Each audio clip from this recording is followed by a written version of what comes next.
Everyone, Adam here, So Is Your Podcast. I had the pleasure of sitting down with Kate Amundsen, who plays the lead in Donna Stronger Than Pretty. We've already done a few videos on Donna Stronger Than Pretty, but it was a very good movie, very important, and I'm glad that we get to keep revisiting it by talking to now the lead actress. We talked to the director, Jarrett Martino, to take a look at that video, and I also put a review up for it. Check that out as well. Donna Stronger Than Pretty is now available on VOD. I hope you enjoy this interview. Hey everybody, Adam here, So Wizard Podcast. I'm sitting down with Kate Amundsen. Did I get that right? Yes, you did. Okay, great. Great job. Thank you. How you doing?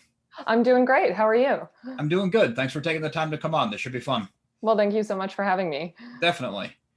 Your latest movie is Donna Stronger Than Pretty, which we'll definitely talk a lot about because it was a very cool project. But before we get there, I always like to ask creative people, what was your start, your creative spark?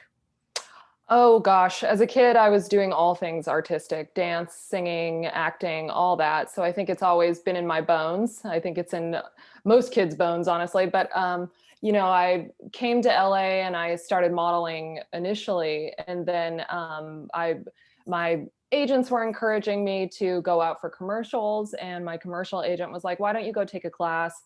And it was so thrilling to me. I was really excited to embark on this new endeavor that was super challenging and scary and awesome. And ever since I've been on set, that was kind of the thing that was like, whoa, this is really magical. I want more of this. So that was kind of the beginning for me. Okay, so you've kind of always had it in you. I think so, yeah. Do you remember if there was a shifting point where wanting to maybe be in, I don't know, was it plays? I guess before we get, was it plays that you were interested in, or? It was more class. Class was always the thing that really excited me, getting up in class and doing scenes that were terrifying. But then when you do something so scary, you feel so fulfilled after, because you're like, wow, I did that. Something that you didn't think that you could do. So that was kind of what really drew it to me. And I think my dad's a filmmaker, so watching his process, he's a director, writer, editor, and he was the one who actually introduced me to all the old movies. Lucille Ball and Judy Garland especially was my hero growing up, and he is responsible for introducing me to them. I think more so film and TV really excited me. And shooting a few commercials and being on set and seeing all that, that was really where I was headed. Very cool. So that kind of gave you your crash course, and having that resource in your dad was probably a huge leg up on figuring things out. Oh yeah, for sure. He was in the business all while you were growing up? Yes. Yes, he was. He actually went to UCLA for writing. He got into their writing program. And then, I think when you start on one path, you kind of end up doing them all in this business. Mm-hmm. So then he got more into editing and then some directing. So he's done a lot of lower budget films, independent films. He was an assistant editor on The Color Purple and a few other things. He actually edited our film too. So it was really cool to work with him in that capacity. That's awesome. So was he there on set with you, or he kind of came in after the fact, but you got to still collaborate a little bit? He was not on set. We were shooting in New York and he lives in Los Angeles. But so it was kind of after the fact. And Jarrett kind of asked me, because he knew that my dad was an editor. He was like, "Do you think your dad would be interested in doing this?" And I was like, "Yeah, of course. We'd love to work with each other in that way." So it was really great. Kind of, I got to witness, the editing process, which was so cool. And I put in a few notes here and there, where I could, of course. But so that was really cool to kind of get a behind the scenes look at that. That's awesome. So you're in LA and you're taking some acting classes, doing some commercial work, and you start getting onto, was it TV shows first? Yes. My first big show was Ray Donovan. I was in a scene with Liev Schreiber. So that was intimidating, but awesome. That actually wasn't my first experience working with a celebrity. I had actually done commercials with Amy Poehler where it was just her and I going back and forth with each other. And that was probably one of the best experiences I've ever had, just because Amy Poehler's a goddess and she was just the nicest person on the planet. And she made me feel so comfortable. So I was really lucky to be able to get that experience and then take that with me into TV and film. That's great. So you had a pretty good start. You know, Amy Poehler Yeah. and Ray Donovan was a massive show. So Oh yeah. that's really good. Yeah, it was great. Did you have any kind of roles specifically you were targeting when you first started out? Were you just kind of auditioning around and seeing what was a fit, what wasn't? Definitely strong female characters. But I also think I'm kind of drawn to the darker side of things as well. So no, I don't think I had anything like any specific role that I wanted to do. I think all of it was exciting and thrilling and challenging. And, you know, I think as an actor and an artist, you kind of want to touch on all aspects of your art, and meaning like, yes, I want to do the dark role, but I also want to do like a sci-fi role would be really cool. I want to do a horror film, like all of that. I just want to cover all the bases because it's all exciting to me. I could definitely see that. Try every flavor and Yeah, have all keep the it various. interesting, you know? Yeah, for sure. I guess if you did the same kind of thing all the time, it might start to feel more like the clock punching 9 to 5 kind of work. That's like Definitely. I feel like all actors kind of get pegged like once they've done that one big role and they're like, oh, that's all we see them as now. And so I think, you know, we see a lot of actors like Charlize Theron is such a great example of like doing the whole gambit of different kinds of roles. And she's this gorgeous woman, and here she is playing like these roles that you would never expect to see her in. Mm-hmm. So she's definitely an inspiration for me. That's a great role model looked up to, because she's been through it all and she's stood, Oh yeah. you know, there shoulder to shoulder for a long time. So that's great. Oh yeah. So how did the movie Donna come across your desk, or how did it get on your radar? I auditioned many years ago. I don't know the exact year, but it actually started out as a stage reading, and then it turned into a short film a few years later, and then it turned into the final film. And so this was years in the making, and that's really a credit to Jarrett. You know, I've seen firsthand how hard this business is and how long it takes to make movies. So, you know, you get into a project and you're never sure that it'll end up where it wants to go, just because the nature of this business is so difficult. But that's really an ode to Jarrett, that throughout all these years, he really kept with it and he kept me on, thankfully. And we had all become so close at that point. And so it was just really a dream come true. What exactly is a staged reading? Because I actually did talk to Jarrett and he said it a few times and I didn't get a chance to ask him. Is it, well, yeah, you'll Yeah, explain it I better mean, than... at the time, I didn't know what it was either, but you know, it was the lead role in a feature film, and he kind of did it differently. A staged reading, I guess, normally is just reading the script aloud so that the writers, the directors, anybody who's listening in can kind of hear it out loud, because you're so used to seeing it on the paper. And so to be able to have actors say the lines, hear how they say the lines, and then kind of make changes based on that. But Jarrett did it a little differently. It was more of a play. And so he wanted us off book, which I think is pretty unusual for a staged reading. And he actually blocked us too. So it really felt like more of a play. And, you know, that was totally a huge new challenge for me, especially being the lead role, and being, having all our places and all that. So he did it a little differently than I think it's normally done. Sounds like it, because at first it sounded kind of like a table reading, but now it sounds more like you were up on your feet and maybe not full on acting, but you were there. Yes, it was basically a play, in my opinion. Okay. Did you find that actually, while it was unconventional, maybe helped you get into the role even more? Definitely. Any new way of getting into a role is interesting to me. And, in a short amount of time, having to cover an entire script and then put it up like a play was good for me to just really dig in there as fast as I could and as much as I could, and also get to know the other actors. Me and Anthony Fico have both been on from the very beginning. He plays Nick, and we got to be very good friends, and we talked it all out. And so, yes, of course, it's helpful doing the physical part of it, getting it in your body versus just standing there and reading. That's a totally different experience. Mm-hmm.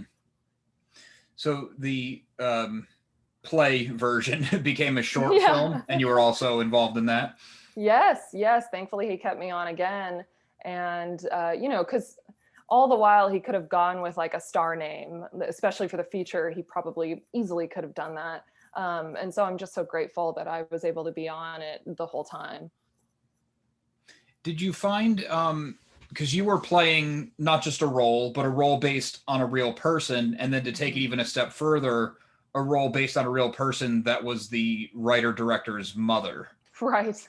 Did you find that to be like, I mean, that had to feel like some Yeah. pressure, not to put you on the spot, but No, definitely. I think especially at the beginning because, I was still getting used to Jarrett. Like we were getting to know each other. And then his mother lived in New York. And so she came in town a few times. I think she came and saw the staged reading and we got to talk a little bit. But I think over the years, as we got to know each other more, it became less and less intimidating because I felt like we were all beginning to trust each other. And of course, I'm never going to be 100% Donna. Like that's just, you just can't do that. mm-hmm. So I have to put my spin on it while gleaning whatever I can from her, from Jarrett, from Pat, our other writer, and everything else, So as the years went on, it definitely got easier and the trust was definitely there. It's just a really interesting process to try to wrap my head around that you were playing a person that you've met this person, you spent Right. time with them. Right. Did you find that you were trying to pick up on any kind of mannerisms or subtleties, or was it more broad? I was every time I hung out with Donna, I was trying to get what I could from her. The main thing I want to say that I got from her was just kind of her glowing positive attitude. Even after all of the hardships she had gone through, she was just such a magnet and she had a great smile. She always had great style.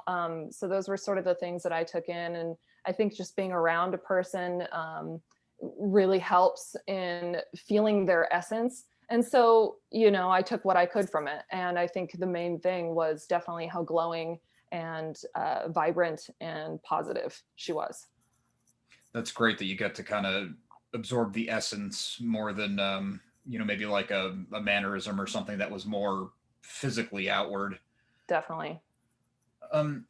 The shoot, I was kind of under the impression from talking to Jarrett that it was a relatively fast shoot. Yes. But the movie also covers some very distinct style-wise decades. Was that a challenge to? Yes, it was very ambitious of all of us. And again, I'm just so impressed with how Jarrett was able to do all this. Yes, it was a very quick shoot. We were all staying in Donna's house. I was sleeping in Donna's bed, actually. Talk about method. Yeah. But, I was literally walking in her footsteps. And that really helped me too dig deeper into the role. And it was pretty full on. I think like any shoot, it's always quicker than you want it to be. You always want more time.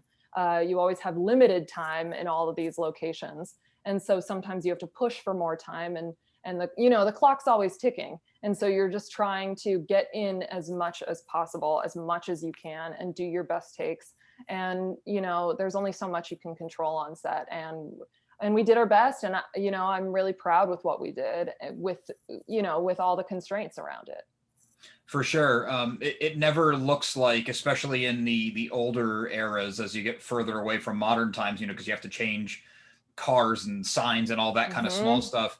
It never felt like the movie was shooting around anything. It never felt like you were in a warehouse with 3 walls made to look like New York City. Right. Well, that's what was kind of amazing about this part of New York was that there were all these old buildings that still exist, and the community really helped out because they were lending us all their old-fashioned cars. I don't know how many people offered up their cars, but I know a lot did.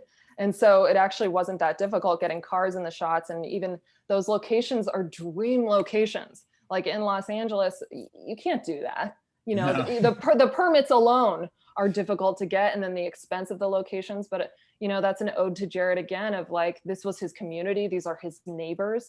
All these people wanted to help. Local businesses, they were so easy about everything.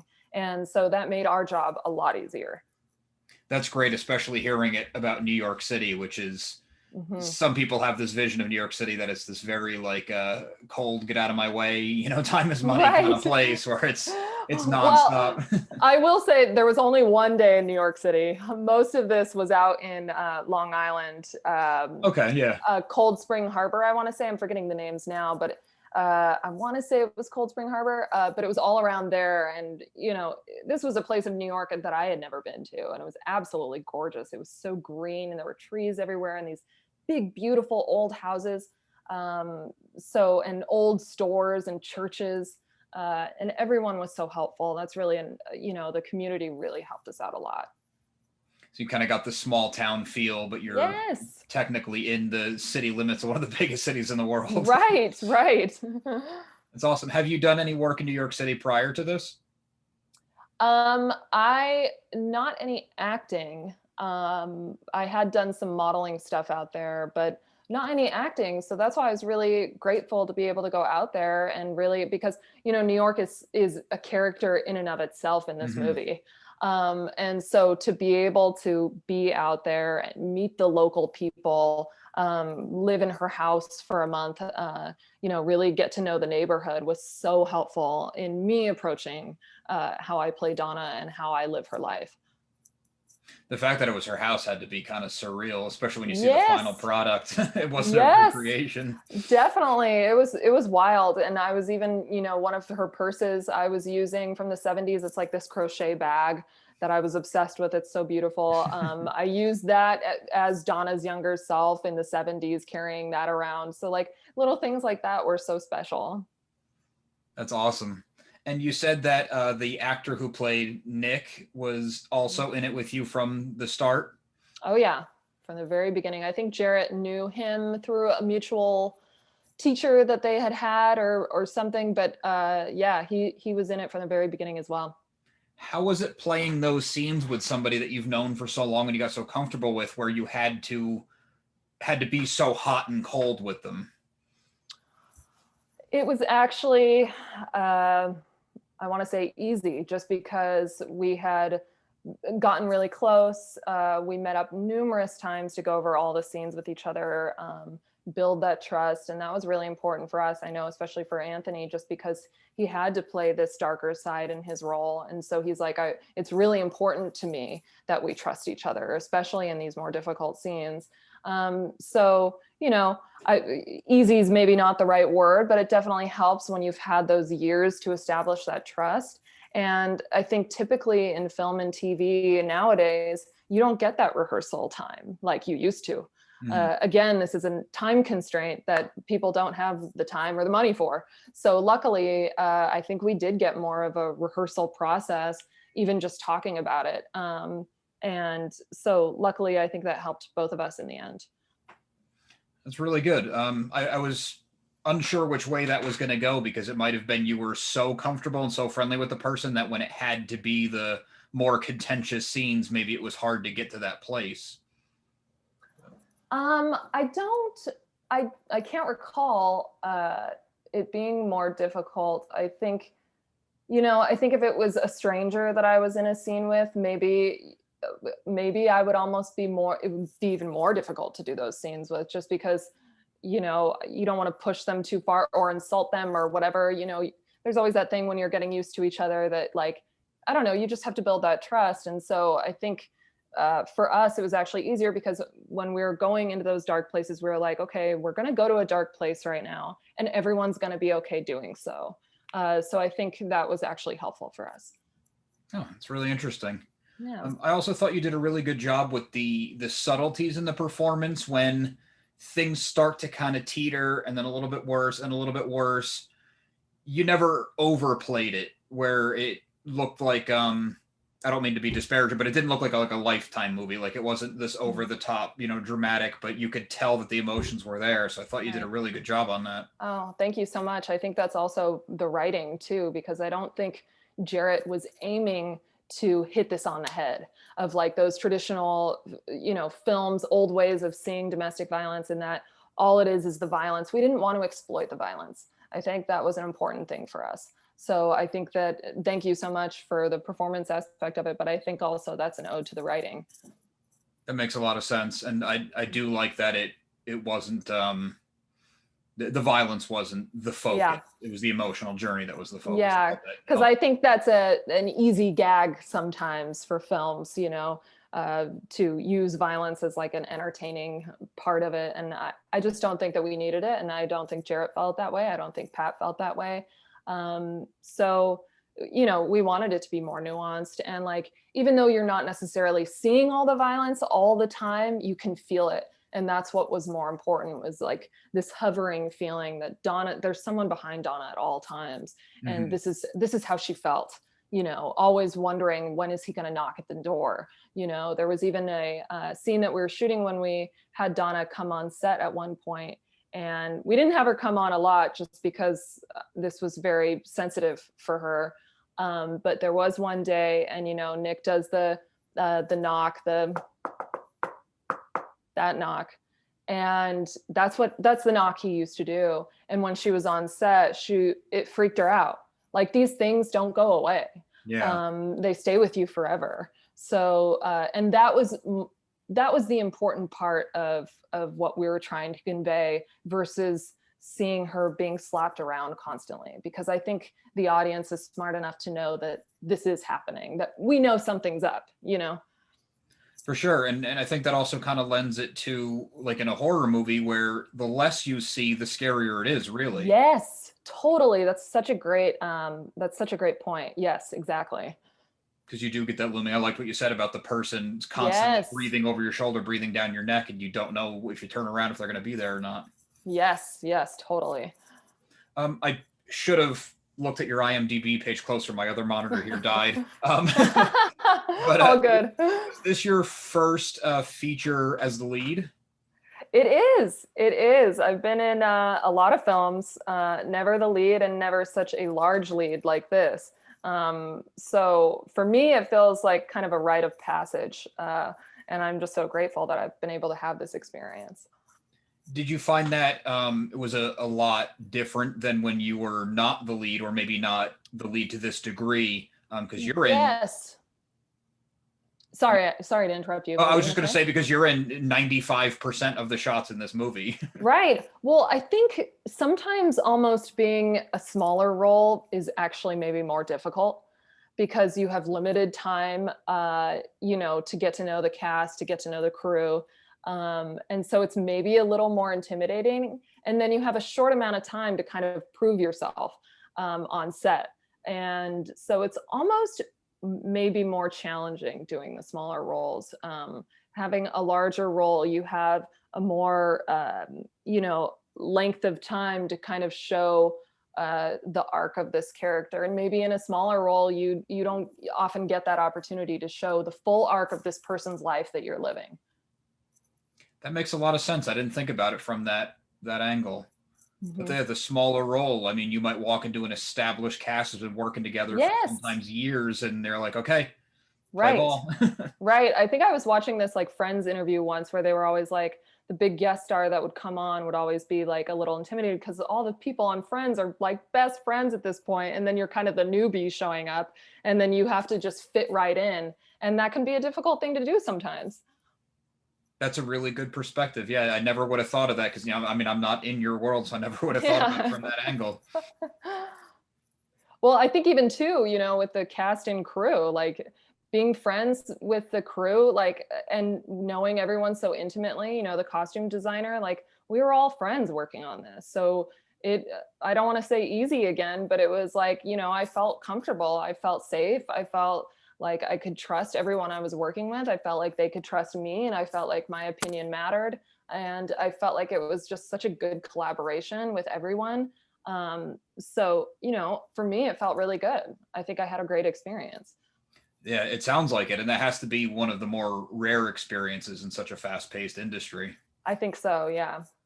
As far as the costuming goes, I always thought it would be cool to do something like that, where you get to be in so many different decades, where the styles Right. were so distinctly different. Right. Was that kind of fun to show up to work one day and you're in, the 70s, and you show up to work 2 days later and you're in the 80s? Oh, definitely. I think that was maybe one of the most fun things, was, who's Donna going to be today and what decades she's going to be in. and bouncing back and forth with those, because, you know, you don't get to shoot linearly. So sometimes you're back and forth in one day. So, you know, the hair was really fun. The outfits were really fun. There were quite a few outfits, you know, even with such a big cast. I don't know how Stephanie Lindsay did it, our costume designer, because there were so many people in this movie and they had so many different wardrobe changes. And it's also an ode to our makeup artist, Rita. And, you know, to get everyone right, to get them looking like they belong, to get them, you know, because I think sometimes in period pieces, it's kind of obvious that it doesn't feel real sometimes. And I think they did a really good job of making the wardrobe and the makeup and the hair look really real and not over the top, even though I would say Donna's real fashion in life was maybe over the top. I think the 80s were over the top in some ways, you know? So, you know, I think everyone just did such a good job of getting that together. For sure. And that it's funny that you mentioned the 80s was so over the top, because yeah, it's something that I'm almost like gun shy on now when I go into a movie that's set in the 80s or now even the early 90s. And it's like, all right, is this going to be a spoof or is this going to be a movie that just happens to be set then? Right, because the 80s almost feel like a spoof because they were so wild, you know? That's funny that you say that. All right. Well, when I first started doing interviews in this past year, I was trying not to bring it up because I'm sure everyone's, you know, sick to death of talking about COVID. But given your industry and when this movie is coming out, has COVID kind of prevented you from, you know, maybe like film festival circuits or anything like that? So we actually had our premiere at the Cape Film Festival right before everything shut down at the end of February, and Donna was there, everyone was there. So luckily we were able to have this in-person physical celebration.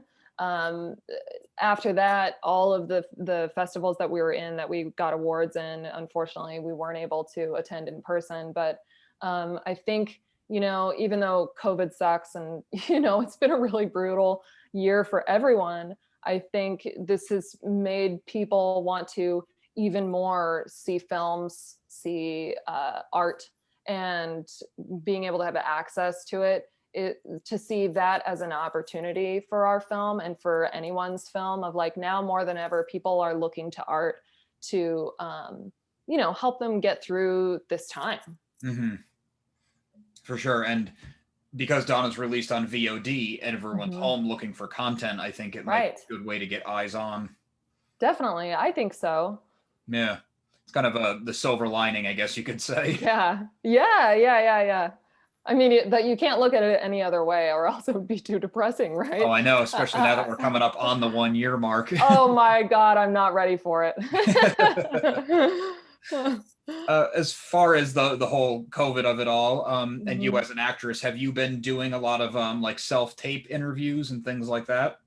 Lots of self-tapes, lots and lots and lots of self-tapes. At the beginning, like obviously when it first happened, nothing was going on. It was just dead. I did speak with my reps yesterday, and she's really excited because things are picking up quite a bit. So I think, you know, there's that need to get back in. And I think even, you know, the filmmaking industry has been considered essential workers, which I find really interesting. So, you know, I think things are picking up, thankfully. And, you know, like anything, you have to adapt. And so this has definitely made me, I think, better at self-tapes. I have my whole self-tape setup, which I didn't really have before. And now there's no excuse. Like you have to have it going now. Yeah. So in that way, it's been really good. I have had a few in-person commercial auditions, but no theatrical in person. So we'll see. I wonder what day that'll be.